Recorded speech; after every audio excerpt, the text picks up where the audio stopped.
I'm the Reverend Dr. Dwayne Alexander Miller. Thanks for joining me again. Islam, Christianity, Modernity, we're making sense of it all. Today's talk is called Political Islam's Paradox. I want to reflect on a paradox we see unfolding in our world. In many parts of the Muslim world, political Islam is declining. Yet in much of the West, it is gaining influence and sympathy. Why is that? To understand this paradox, we need to begin with a basic point about Islam itself. Islam has never understood itself simply as a private religion.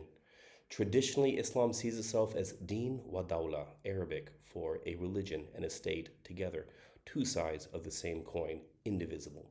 Faith and governments are meant to form a single unified system. The Quran provides religious teaching, but the broader Islamic tradition also developed a legal and political order known as Sharia, which I talked about in a previous session.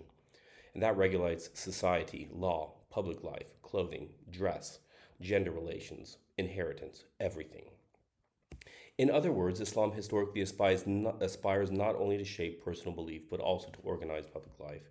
The Anglican scholar and one time Bishop of Jerusalem, assisting Bishop of Jerusalem, Kenneth Cragg, once made a striking observation, one of that got seared into my brain when I read it.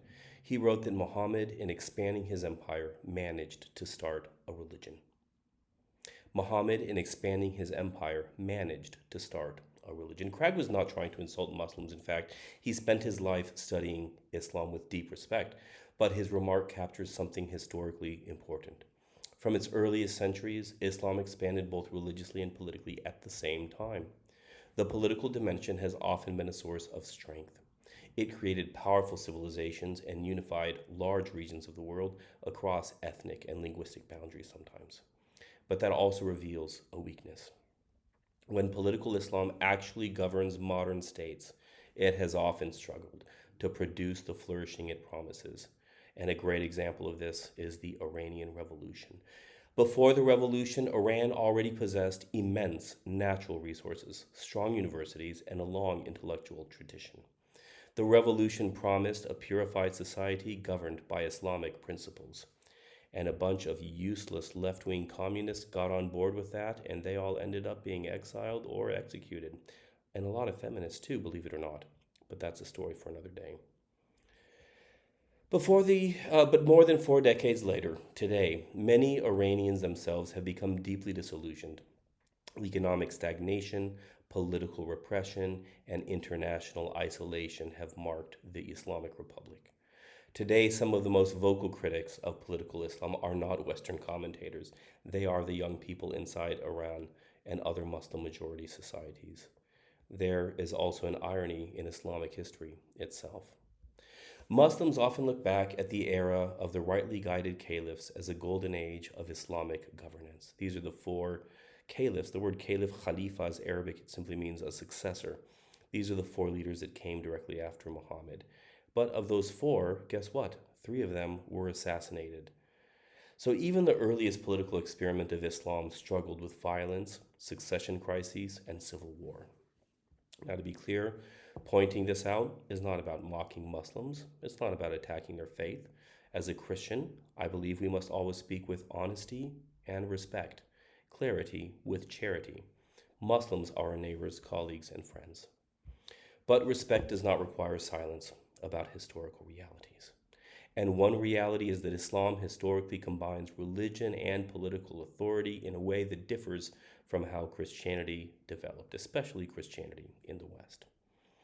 Interestingly, while many societies in the Muslim world are wrestling with the limits of political Islam, Western societies are encouraging a different phenomenon. In parts of Western Europe, Islamic institutions and political influence are slowly growing. For example, Islamic political parties have emerged in several European countries.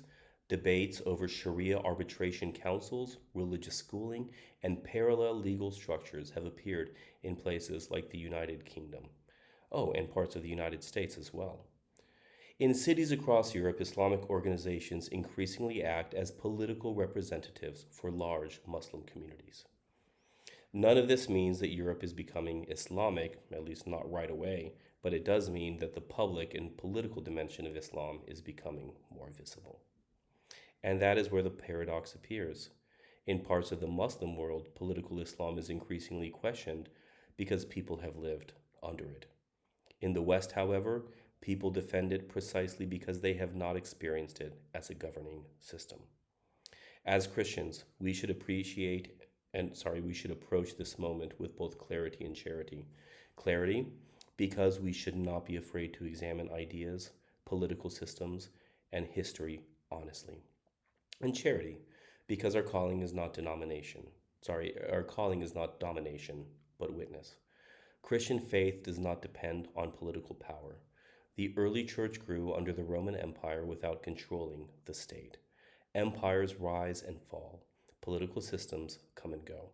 But truth does not depend on political power, and that is something worth remembering today, as we hopefully shine with the light of Christ and invite all people, especially Muslims, to consider the claim that salvation is found in no other name under heaven. There is no other name under heaven whereby we must be saved. Thank you for joining me, the Reverend Dr. Dwayne Alexander Miller. I'm trying to make sense of it all, people. Islam, Christianity, modernity. It's not easy. Thank you so much for supporting my channel and for joining me. Let me know if you have any questions. What am I supposed to say? Like and subscribe? There you go.